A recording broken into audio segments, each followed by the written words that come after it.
Hello everybody and welcome back to another video on the channel. Today I'm excited to talk about a game that I've been wanting to talk about for a long time, as it's one of my more favourite Final Fantasy Three's fan games. And besides me personally liking the game a lot, it's also nice to revisit it considering there hasn't been any recent content on it for like years at this point. But I do think that generally looking at all the FNAF fan games, especially considering that this came out all the way back in 2016, it's definitely one of the better ones and has aged pretty well. It's of course part of the Final Night series, the fourth of which came out just 4 years ago, so actually pretty recent. I do really need to check that game out though, because the fourth one does look pretty cool. I'm pretty sure it's the one where Bonnie comes into your office and inspects you, but the ones which I have played are the first three. The first one, of course, came out ages ago, humble beginnings, and I wasn't overall big of a fan because, well, it's quite restrictive and it was like one of the first games made by that developer. The second one, on the other hand, Sins of the Father, I'm pretty sure it's called, was definitely an improvement, with the jump scares being pretty good. But I was still never really too invested in that game and mostly focusing on other FNAF games at the time.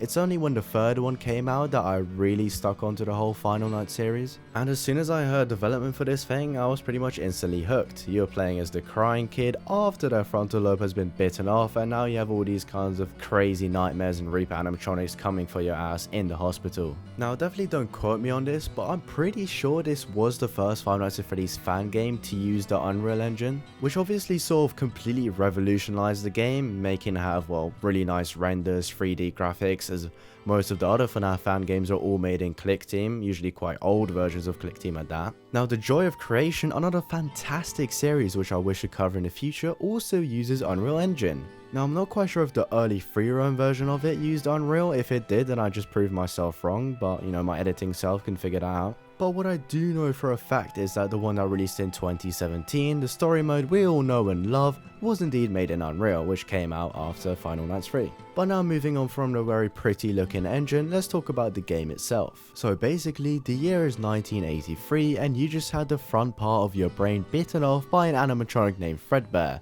You are currently being rushed to the hospital in an ambulance. You get there and you kind of have a look around while you're being rushed to the emergency room.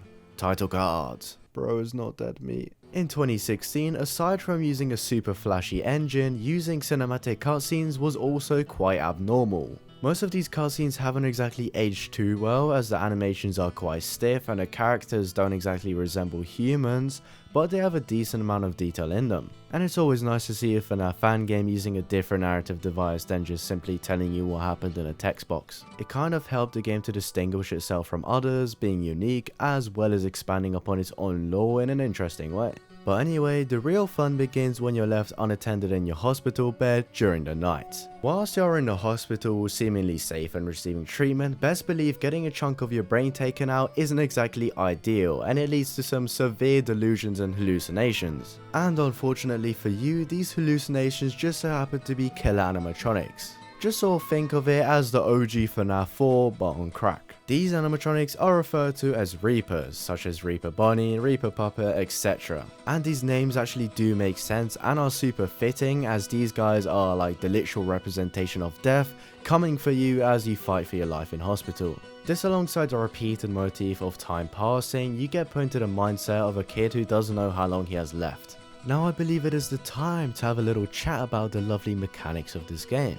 There are 3 animatronics you have to worry about for the first 2 nights, 4 in the third, 5 in the fourth, and I'm pretty sure 3 in the final night. In terms of the first 2 nights, Reaper Puppet comes from the balcony next to your bed. He has 3 phases: climbing up the balcony, standing on the balcony, and finally trying to get into your room. You must walk up to the window in the third phase and slide the curtains until you hear a sound cue of them leaving. If you try to slide the curtains at any other phase, he will kill you, something which I totally didn't die to a million times, as I thought the second phase was the last one.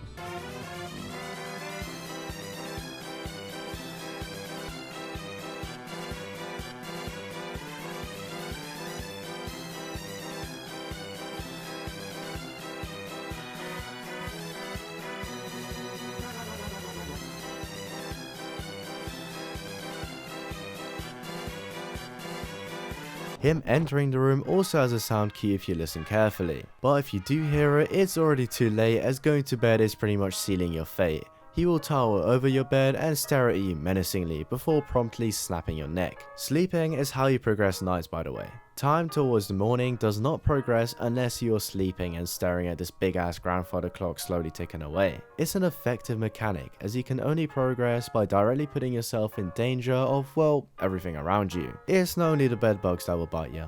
Reaper Balloon Boy comes from the cupboard thing to the left of your bed. He also has a 3-phase rotation, each time leaning out the cupboard more and more. You can shine a flashlight in there to see where he is, but there's really not much point as just by looking at a general direction you can see pretty much what phase he's at. Also, shining the flashlight in the wrong phase will have you instantly killed. To make him go away, you slam the door on his pointy fingers. For Reaper Bunny, you must face the right one in the corridor and, you guessed it, another 3-phase pattern. This time using sound cues only, which after hearing you must shine the light to make him go away. After you have flashed him twice, he will appear at the door where you must shut the door in his face. Then Night 3 Mangle gets introduced, coming from the vent below the thermostat controls. When you hear them screaming, you must alter the heating at the panel to make them go away. Night 4 is where Reaper Fredbear is thrown into the mix to, you know, eat the rest of your brain. But in order to stop that from happening, you must shine a flashlight at him to the left of the corridor after you've seen him in the window of the room.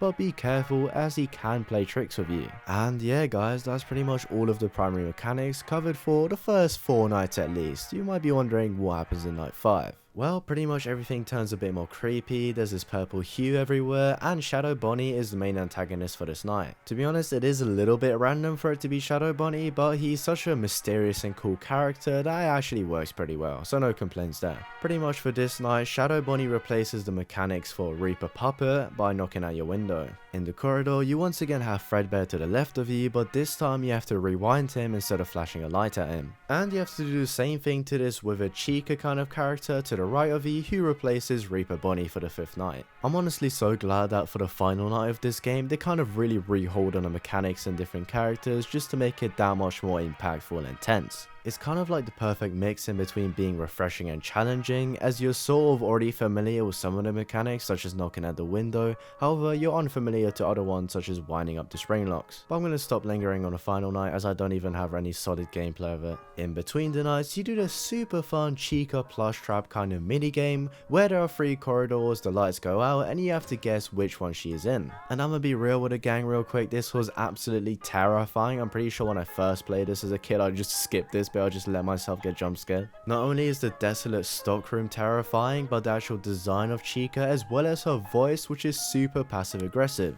However, if you choose wrong, you lose. There are also some Easter eggs that you can find if you end up getting killed too often. And finally, this game actually comes with 3 possible endings: the FNAF ending, the bad ending, and the good ending. But if I'm going to be honest with you guys, I can only really tell you about the bad ending, where pretty much you die. Yeah, they try bringing you back to life a couple of times, but it does not work. Now, I'm pretty sure the other 2 endings, the good and the FNAF one, have something to do with the scooping room and Circus Baby, but I'm not going to discuss it any further because I will get crucified in the comments. Nonetheless, Final Nights 3 is a brilliant game, and it feels very complete as a result of its different endings, in-depth cinematic cutscenes, Easter eggs, and a nice variety of characters as well as gameplay mechanics. Apart from generally just not aging too well, this is definitely an exemplar FNAF fan game, especially back in the day. Now, as a quick word of warning, I'm not sure if I'm going to be making any videos in the next couple of weeks or even months, but probably weeks, just because I have exams and I'm going to be super busy. But I sure do hope that you guys bear with me, and if you enjoyed this video, make sure you leave a like, subscribe, comment down below your opinions on Final Nights 3, and I will see you guys in another video in the future. And boy do I have some absolutely juicy FNAF fan games to talk about. But for now, goodbye.